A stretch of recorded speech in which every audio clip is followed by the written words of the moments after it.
Fees. Come on. There we go.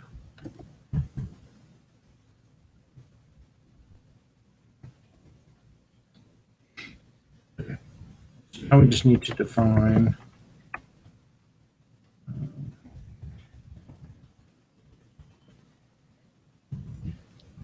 Now we just need to define the function we're using. Exactly. It doesn't work very well without the function. Try Control P. Control P. Oh, look at that. I did not know that. That's pretty cool.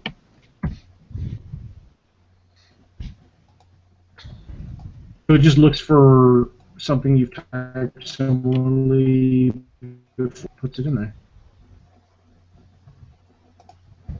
Oh, I'm going to use that a lot.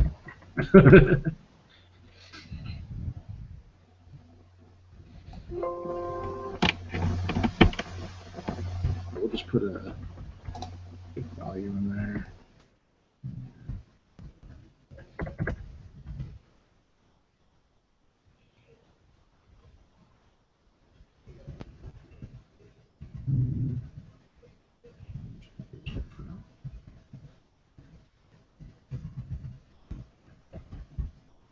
We've got our project, our structure here set up.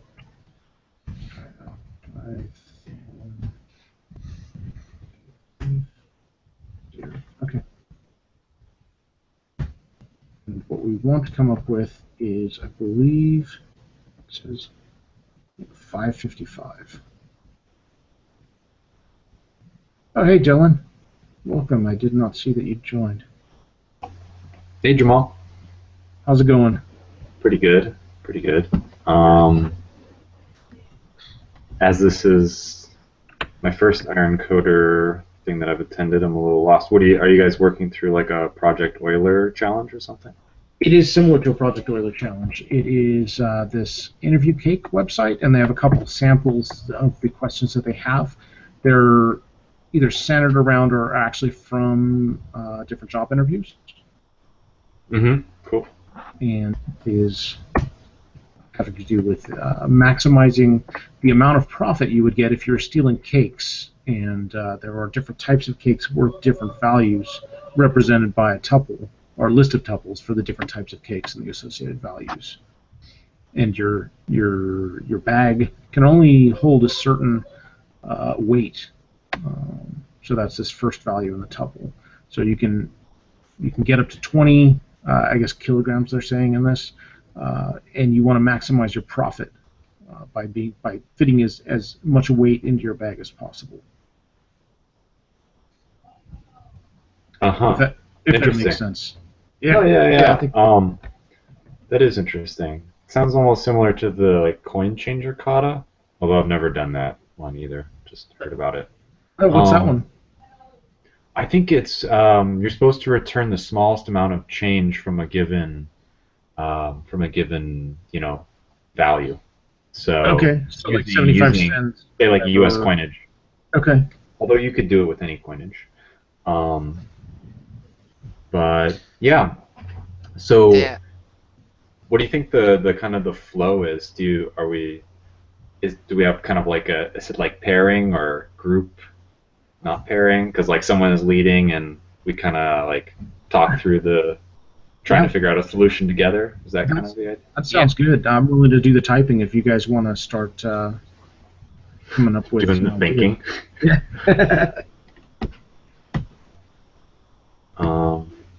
Easier said than done. Interesting. So what I was thinking about this just when I saw this is that I think we need a way to know, to be able to rank the cakes as far as which is most valuable, right? Some kind of common denominator between these cakes so that we know that we want to stuff as many of cake X in our bag as possible. And then once we can no longer stuff that cake in the bag, let's put some more. Like, I'm not exactly sure how to do that, but you kind of need somewhere to know what it is you're trying to get the most of in there, I think. At least that was my idea.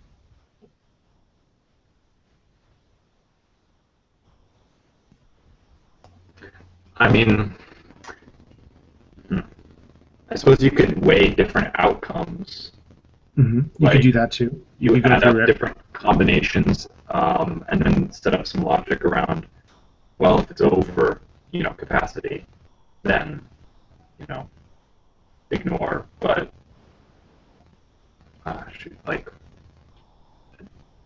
I guess like a biggest kind of, like, is A bigger than C? Well, if A is bigger than C, then is B bigger, kind of so on and so forth.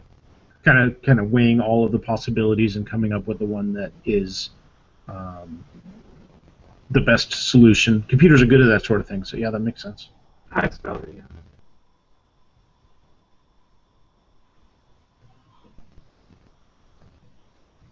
Okay, so do we want to then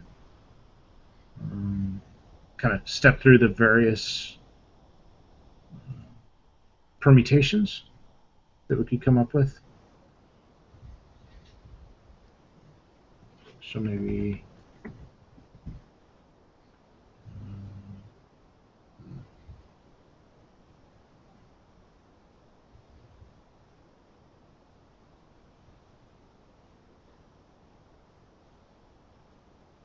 how would we do that?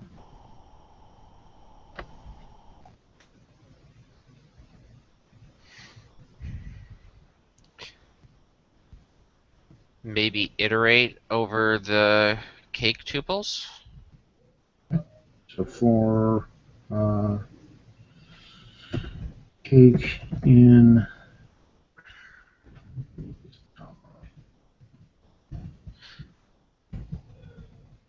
we're passing those in. Never mind.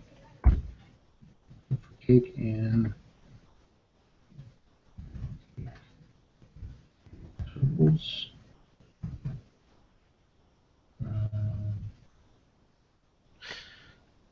Do we want to do that, or do we want to do it instead, do like weight comma value instead of cake? Sure. So we unpack the tuple. Yeah.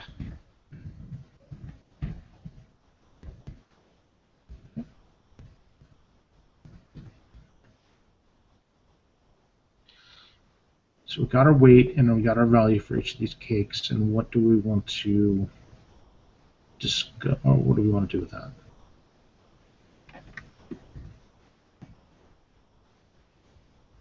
Maybe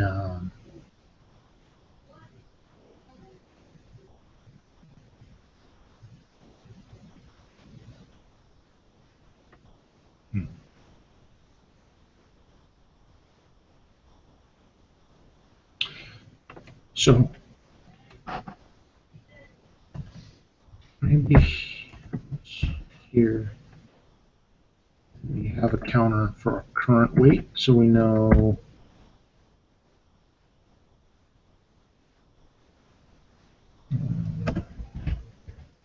where our weight is at.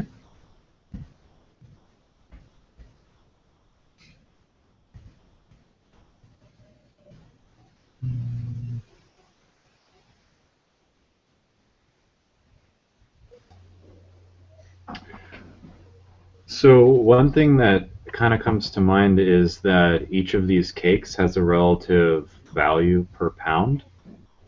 Okay. And could we give each of these cakes a kind of weighting by taking the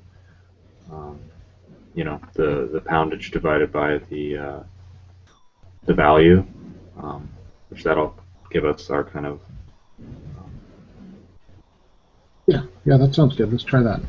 Because then if you use the most of those cakes like possible without exceeding your maximum capacity, then that seems like some pretty good logic to then, like if you do the most valuable cake first and then the second most valuable second, like maybe there's no room for the second, but maybe there's room for the third. Yeah, I like that. So,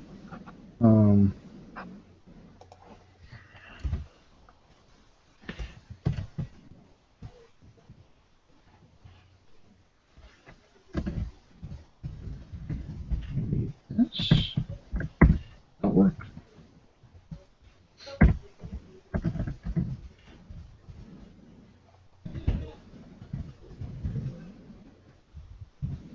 All right.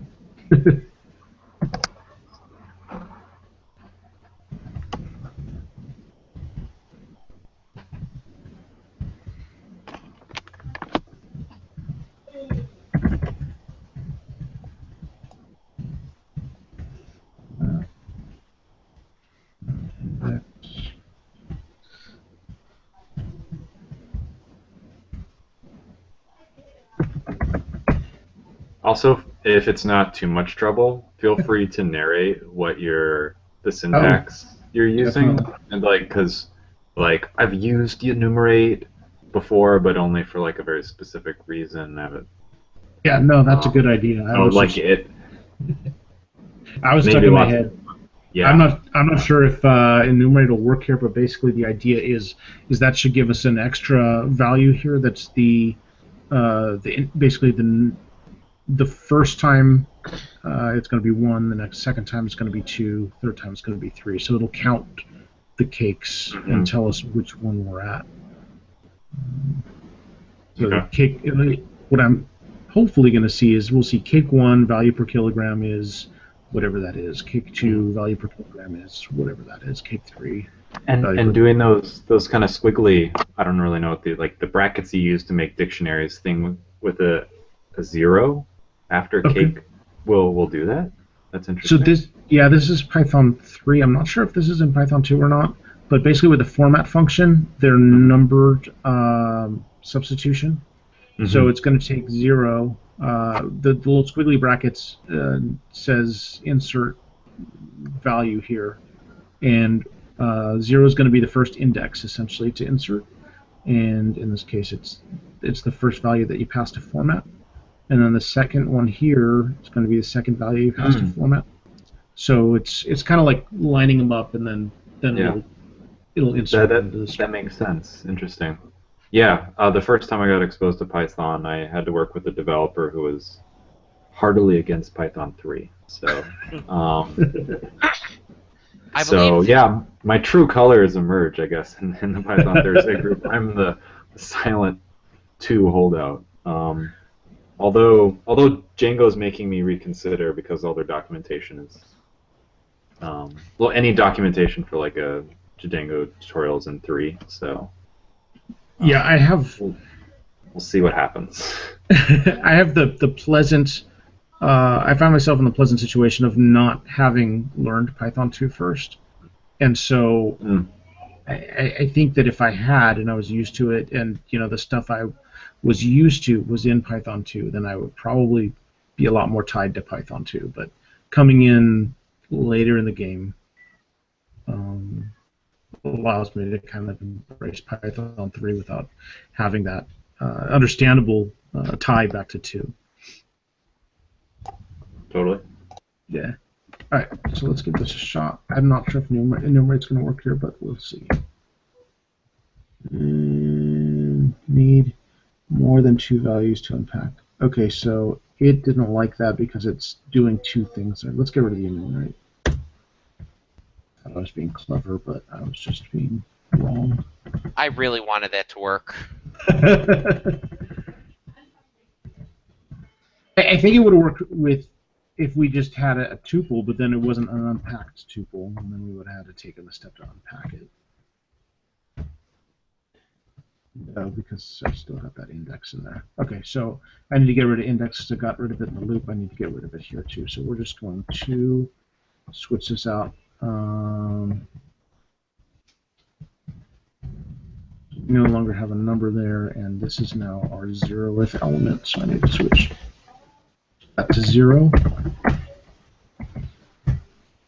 Okay, so you're right. We have different relative values of the cakes per kilogram. It looks like that second cake is going to be the one we want the most of. Okay, so the challenge here is we now know kind of a way to stuff as much as we can into that bag. but what we need to come up with in the end is the maximum value, right? Yeah. Do we need to keep? We don't need to keep track of which cakes are in there. We just need to know the maximum value. Okay. Correct.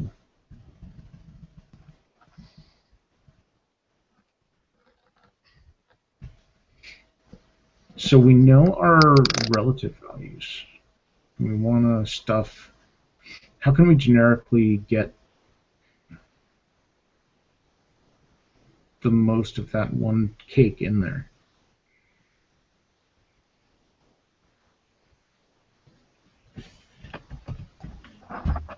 Can you do a loop to add to a new value, or maybe you already have one set, an empty value, like well, anyways, so some variable, Yeah. and So that like whenever you exceed that variable, you break the loop. Oh, but that will break.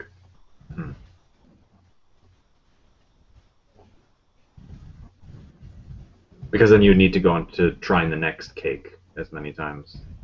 And I'm not sure if you just do a break. I guess if you just do an if, kind of else thing, that might work. What if we sorted this list of tuples so that the max value cake is first?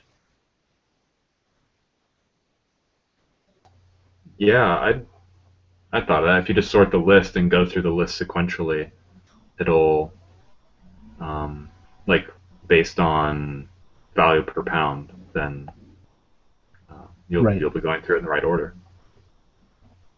I think that's a good way to go about it.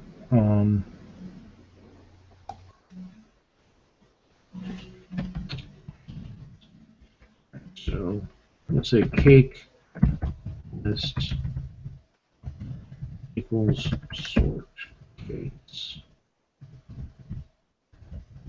Separate this out and do a new function just to kind of keep it separate from our stuff that's going on here. And all done. So sort cakes.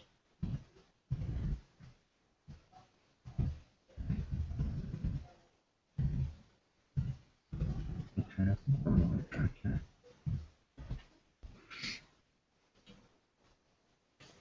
I will go ahead and pull up the docs on sorting a list because I'm not too familiar with them. Yeah, you can do sort in params and then like dot sorted, like close paren. But I'm not sure which is which. And one doesn't modify the list. One returns a list. Okay. But, I think we want that one, whichever one that is. Let's start with his. Maybe this one.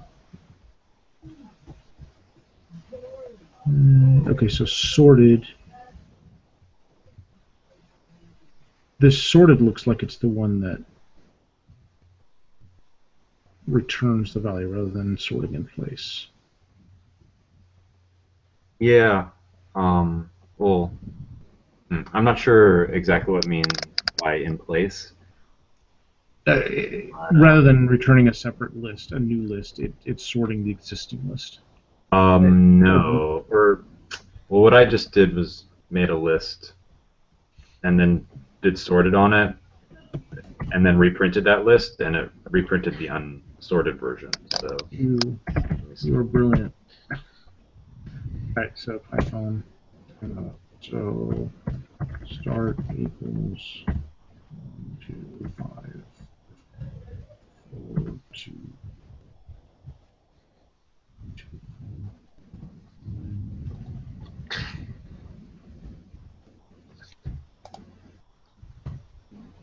So you're saying start up, sort.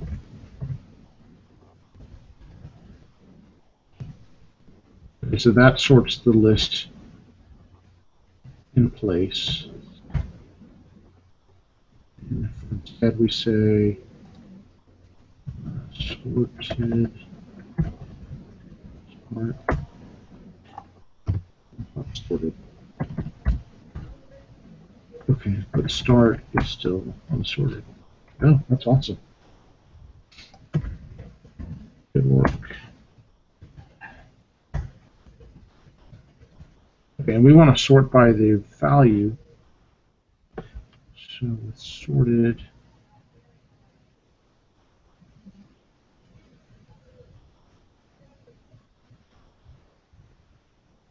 Okay, so it looks like the second parameter is what we're sorting on. Let's look up sorted.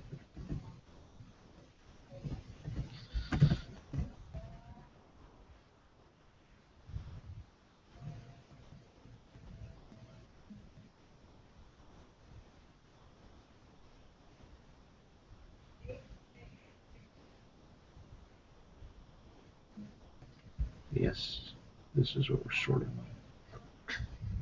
I believe it's a function that tells it how to sort it. Okay, so we'll get a chance to use a lambda. I mean, if you want to. Yeah, isn't it never technically necessary? Yeah, you can always define your own function that's a named function.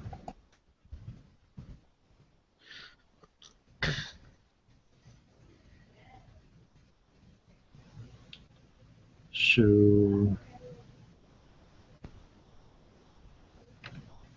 but if we want to do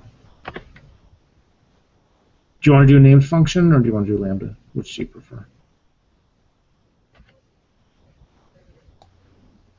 Who are you directing that question to? Either of you. I don't understand lambdas, so if you explain it along the way, I'm okay with that. All right, let's do a lambda then. All right, sounds good. So basically the idea behind a lambda is that it is a function, but it just doesn't have a name. So it's you use it for like a quick one-off. So if we go here, you'll see this lambda. So what this means is when you say lambda student, you're saying that you're creating a function, and that function is going to have a single parameter called student. And what this function is going to do is it's going to return the index of 2 of that student. So what that would look like as a named function, it would be something like my funct student.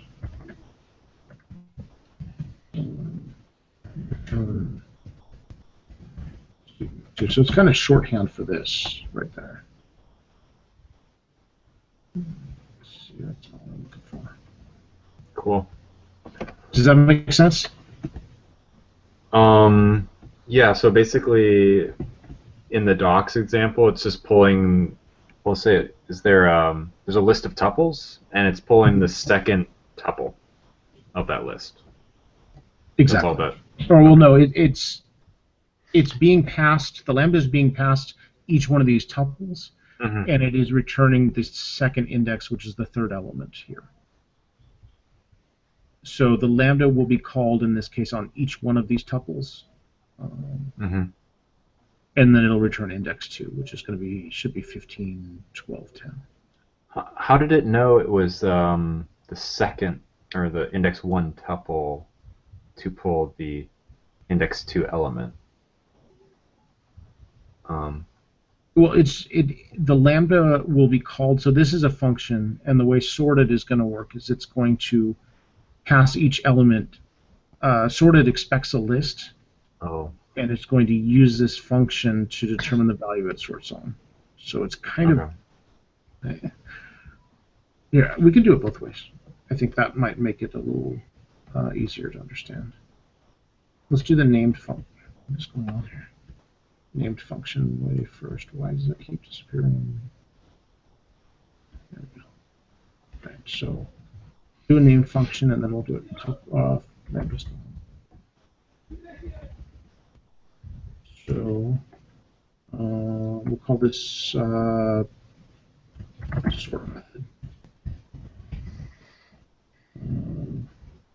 Okay.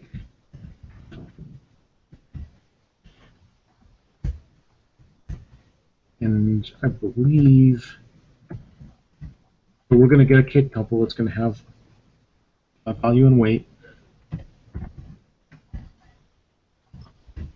So we want to return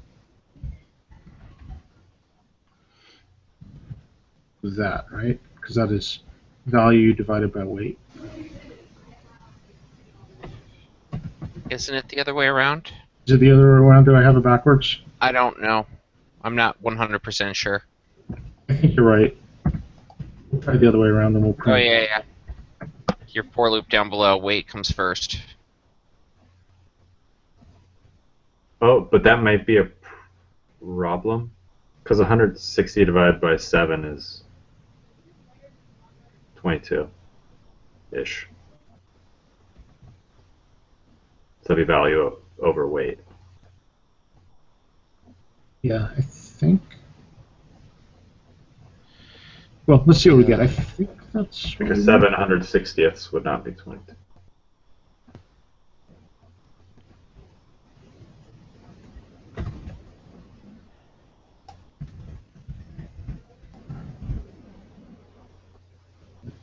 A short method. It'd be better to do it without the lambda. I'm getting confused.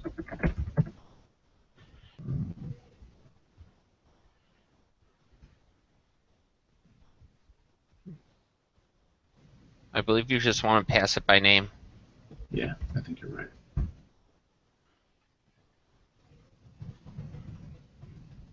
Right, first.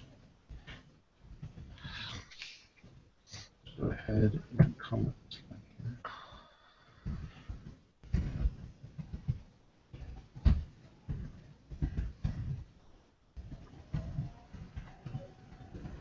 This should print out our sorted list. And before we do that, let's make sure we're doing this the right direction. So we got a tuple that's, for instance, 7/180. And this is going to be our cake. So we want to know the value per kilogram. So that should be cake value, which is the second element, over the weight.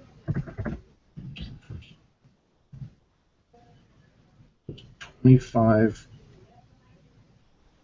Yeah, I think that's right. Is that right? Yeah. Okay.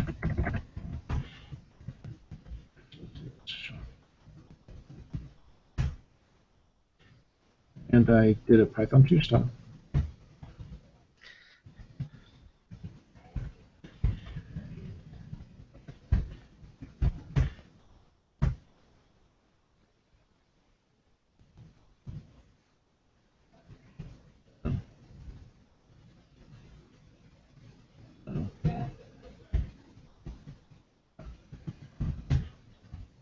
You need to put a pass in your loop. Right, because it's commented, huh?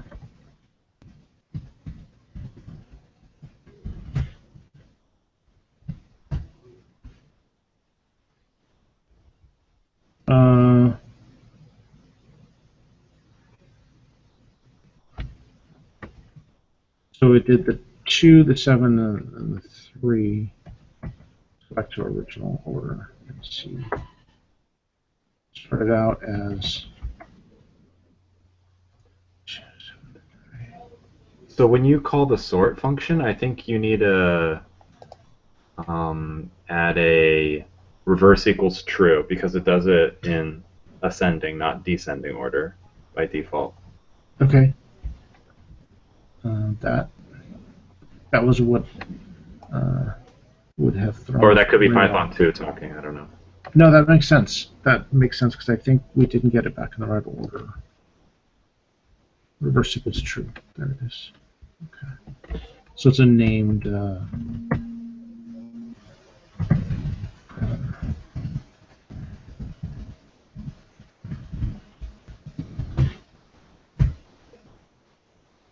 That works.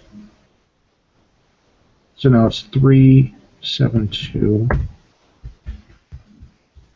And if I remember correctly, the middle cake was the most valuable, and it is coming up first.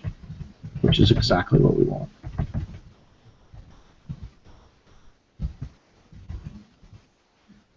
Okay, so let's grab some of this other stuff we have going on here. So we now have a sorted list of cakes. And we have a value to put these in. And we have a loop for a value in cake list.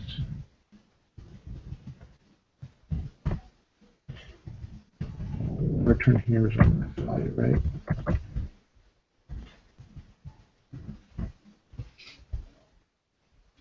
So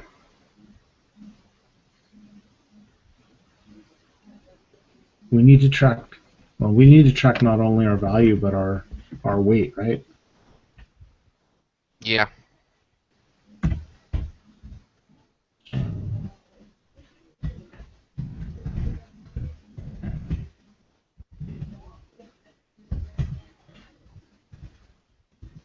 We're little cake thieves, and we need to start stuffing stuff in this bag. They're in the right order. So if it will fit, we put it in the bag.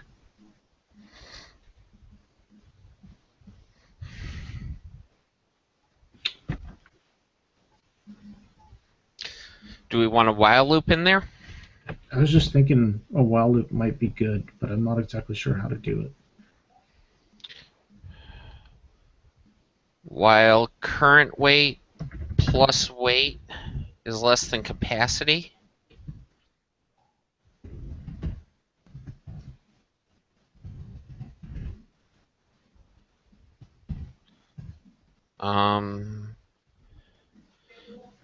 Max value plus equals value. Current weight plus equals weight.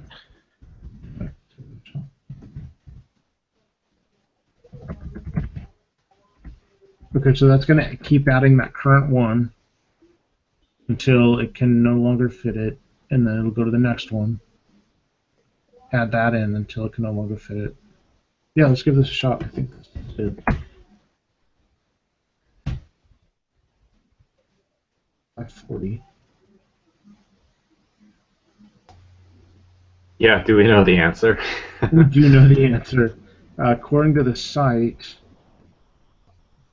it is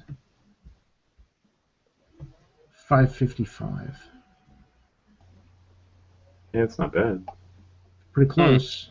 Less than or equal. Less than or equal? Oh, Well, on the well loop? yeah. Yeah, because if it's equal to the capacity, we can still fit it in there. Absolutely. You are correct. There it is. Nice. Good work. Snap. Nice. Sweet. Well, that was fun. I liked that challenge. It was honestly, I thought about the calculating every permutation as well. That was my first thought, and I did not want to have to do that. I'm glad we found another solution. Sweet. Well, that wraps up everything I had, but since you joined late, Dylan, did you have any questions, or did you want to talk maybe a little bit about the Mad Libs challenge, or anything? I hadn't taken a look at it. I understand, I think, the concept, though. Mm-hmm. It seems like you could do it very simply, like very, very simply with just some string substitution, maybe? I don't know, I need to try it out, but I think you could. I think there is some room in there, right? The power-ups or push the extra challenges or whatever to try and get it to be a little more difficult. So yeah, one of them was highlighting, and I don't believe you could do that in like a terminal. That'd be weird. You would need to be writing to like an HTML thing, right, in order to do something like that. You missed that. Oh, really? You can do that. Oh wow. Um, Jonathan's solution uses that, and I believe that came out of the Slack discussion during the week. If I you saw it, and I couldn't tell if it was like a joke or like or what, but I'm glad that you can do highlighting in the terminal. Do you know Windows Terminal as well, or is this like a Vim thing? I'm not sure if it works in Windows or not. I'm running Linux and it worked on mine, but I haven't tried it in Windows. And it seems to me Jonathan switched over to Linux recently. It could be Bash specific. Okay. Okay. Um, well, yeah. I guess the only other question I guess I might have would be if I like when we. Oh yeah, so you were having a little bit of a challenge getting me on the Trello, but I was like Yes. kind of on there. Yeah, I think I got you added. Yeah. But the challenges board was empty for me when I looked yesterday. So I wasn't sure if I was seeing everything because all I can see, yeah, I'm looking at it right now is like admin and then variants. And I think Derek was mentioning like, okay, everyone has a card for their project, and then we're moving it along like a review comment workflow or something like that. There should be a board called Word Madness. Yeah, I think you're looking at the old Iron Coder board that we had. If you don't have the Word Madness, let me know, and I failed to get you added. He's on the board. Okay. Really? Because all I see is admin and variants and challenges. All right. You got your Trello window open? Yeah. All right. Do you see a board called Word Madness? Oh, it's a separate board. Oh, okay. That's the key. Okay, you guys are setting up a separate board every challenge. Got it. I think it's a little confusing, but it works out pretty well once you get it. No, yeah. Got it. Yeah. Okay. So awesome. I'll look through it, but I think I should be in the right area now.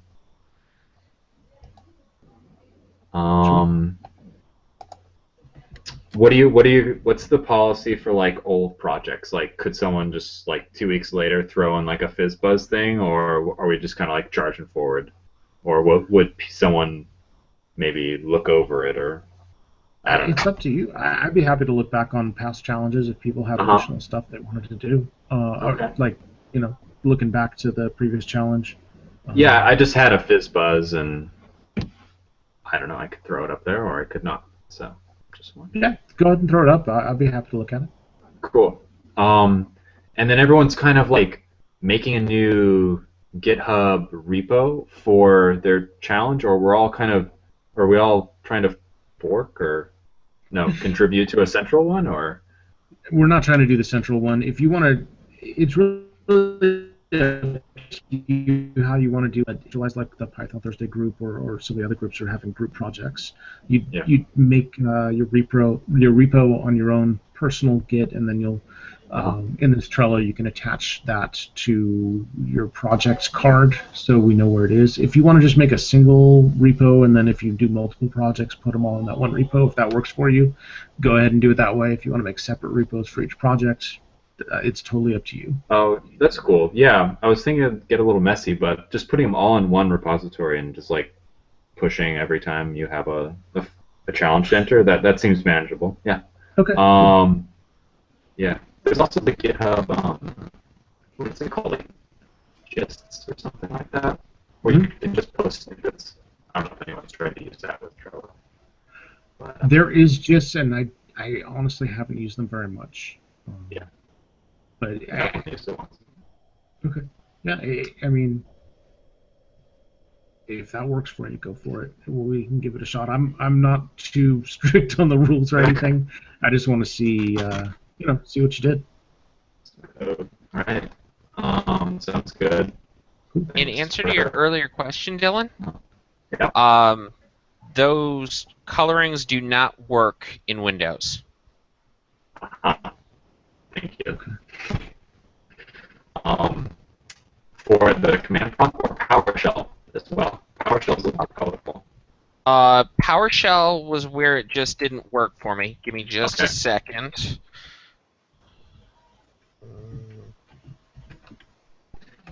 Do you actually know the difference between PowerShell and command prompt? Because some things work in PowerShell that don't in prompt, which weirds me out. I believe PowerShell is supposed to be closer to a port of like a bash, but I don't know all the specific differences. I've used PowerShell a little bit, and it is a lot more powerful. Like a bash, it does have a lot of that stuff, and it also has some sysadmin type stuff to let you really dig into Windows and script things. It tends to be more verbose than Bash, from what I've seen, because there'll be a lot of kind of system variable names that are really long and system functions that are really long.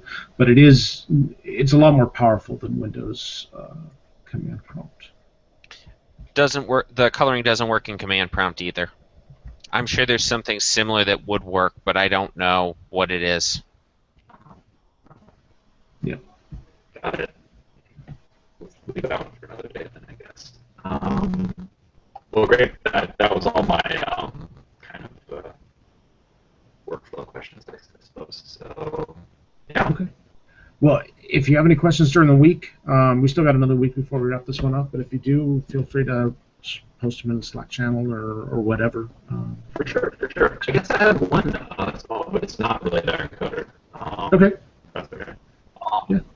For Thursday, if we see an issue that we're like, that one's maybe interesting to try and tackle, it's just like, has that been the flow so far? People just kind of take them and then figure out a pull request a bit later in the week once they get like a satisfactory solution to that issue. Yeah, if you want to claim an issue on the Python Thursday blog, I think, I don't know if we ever set up milestones on there. So I mean, you definitely there are some milestones. Okay, there are milestones. So yeah, I haven't looked through them all. I don't know if there's like an appropriate one right now. Maybe there's enough, but just was wondering. Yeah, definitely. And hey, we have a minute. I'll go ahead and look and see. Did you have one picked out, or you just? I just spent some time on Django, and I was like wondering if I could possibly do anything. It's very likely that I think right now still not be able to. there's been a problem with kind of getting the project off the ground because you can only have one person working on those really early features at a time. Hopefully that's going to open up here soon. We're getting a little bit more functionality in there, and but definitely if there's an issue that you want to work on, go for it and just claim the issue and make your feature branch and work through the issue and submit a pull request. And Python Thursday group would be happy to look over it. Do you have? Are you familiar with the feature branch workflow in Git? Yeah. I actually went. Sorrel went to the thing last Saturday on it, and for Saturday's discussion, I think that one. Awesome. I previously worked in this like staging develop branch, just kind of like messy workflow, but feature branch. I'll test it out. Yeah. Cool. Yeah, go for it. If there's one in there that stands out to you as one you want to work on, definitely go ahead and claim it. Okay. All right. Yeah. Well, no, that's actually it. Okay. Well, both of you, Derek, Dylan, thanks for joining tonight. I hope you had fun. I had fun going through that. Yeah. And, Yeah. Awesome. Hopefully see you again next week, maybe with some Mad Libs to play through.